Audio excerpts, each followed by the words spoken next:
I gotta make a video. I gotta get my head into Litecoin and Bitcoin because I've been working all day for free, and I got $2,000 payments a month. Oh man, you would just. I'm an owner operator, and the expenses are through the roof. Company's screwed up, but that's beside the point. I don't want to talk about that. I'm making a video because I want to get my head into Bitcoin and Litecoin. And what I'm thinking about right now is all coins are not equal. And I think the Ethereum stuff of late has really proven this point. If you have somebody coming into this space and they're watching the Ethereum thing unfold, how much confidence do they have in cryptocurrency at this point? Nothing. I would. If I'm looking at this, I'm like, what? They got a fork, man, and all the, everybody's going every which way. This would be a failed coin. Ethereum would be a failed coin under any other circumstances. Okay? But it's propped up by, special interests. This is not a good crypto. And I'm sorry if you don't like to hear that. But all coins are not equal. All cryptocurrencies are not.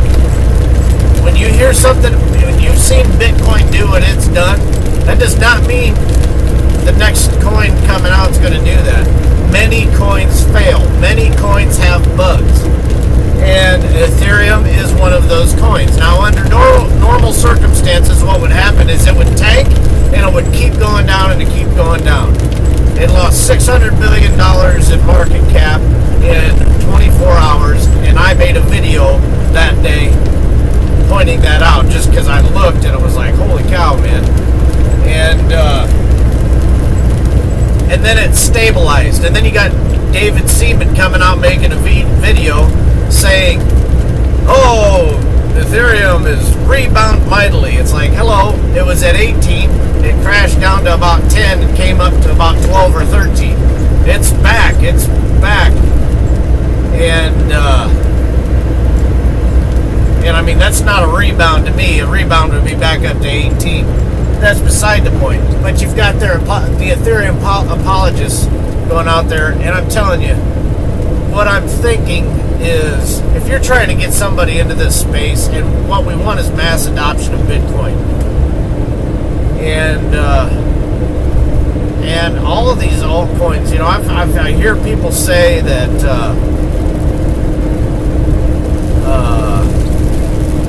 it's good to have all these different altcoins, and I agree to at one point, but at another point I do not agree, because it's confusing as heck. Okay, to people who aren't 20-something, computer techies, and if you're gonna get everybody in there, you gotta make it user-friendly, and Bitcoin and Litecoin are not user-friendly. I had to sit down for about 2 or 3 days, and I'm a person of average intelligence, maybe slightly above average, but I also am a little bit warped that when I get into something, I really get into it. So I just had to figure out how to, I wanted into Bitcoin and Litecoin.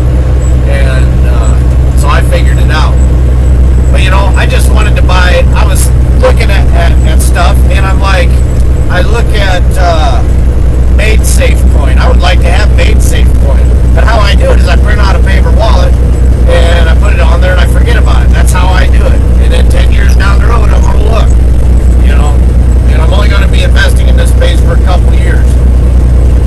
But I think all of these altcoins are good, but we have to keep them in perspective. They're experimental things. Now, Ethereum is Turing complete, okay? But now Rootstock, www.rsk.co,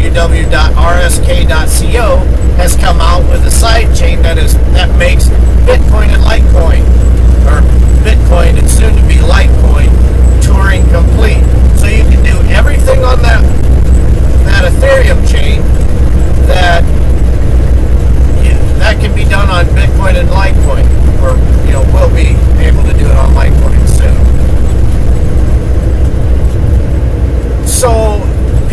jumping into this Ethereum, and really what it is it's a test ground for what it's going to be like when Bitcoin has smart contracts.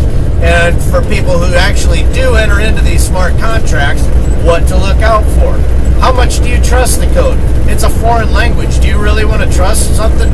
Maybe with a cab ride, but not with like hundreds of thousands of dollars. I don't think I'd want to be trusted for that, because, look what happened, 60 million with Ethereum because of a glitch. But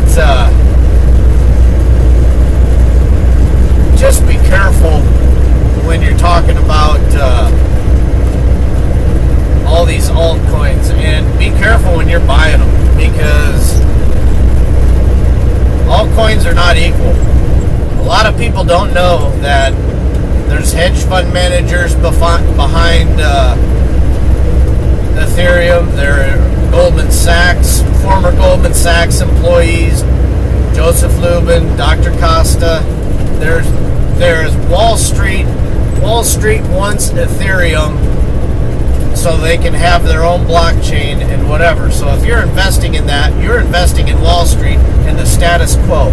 And as for me, I ain't doing it. I'm doing this because I'm tired of being pushed around like I was back there. I'm working for free all day, and I got expenses, but nobody cares. Because I'm the lowest guy on the totem pole, and all I want to do is just drive my truck, man. But I gotta have all this garbage in there. I tell you what, I'm saving my money in Bitcoin and Litecoin, and when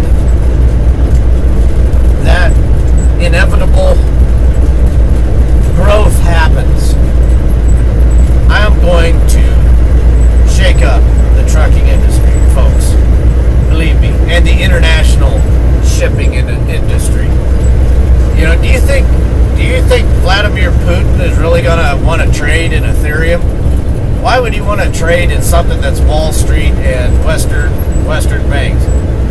What about Hong Kong? Do you think they're really going to want to be subject to, Western banks? I'm a Western person, and I don't even want to be subject to Western banks. Forget that. Bitcoin and Litecoin. Bitcoin and Litecoin. It's the gold and silver. Made Safe is another thing you should check out. Just throw some shout outs for some good things to check out. T0.com. Capital T, the number 0.com. www.t0.com. It's Patrick Byrne from Overstock.com who's doing that, and that is a clean, pure marketplace for stocks. And that gives I have my thumbs up approval. Rootstock is something to look out. www.rsk.co. Touring complete, scalable up to PayPal level. Okay, for Bitcoin and soon to be Litecoin. What's another good shout out?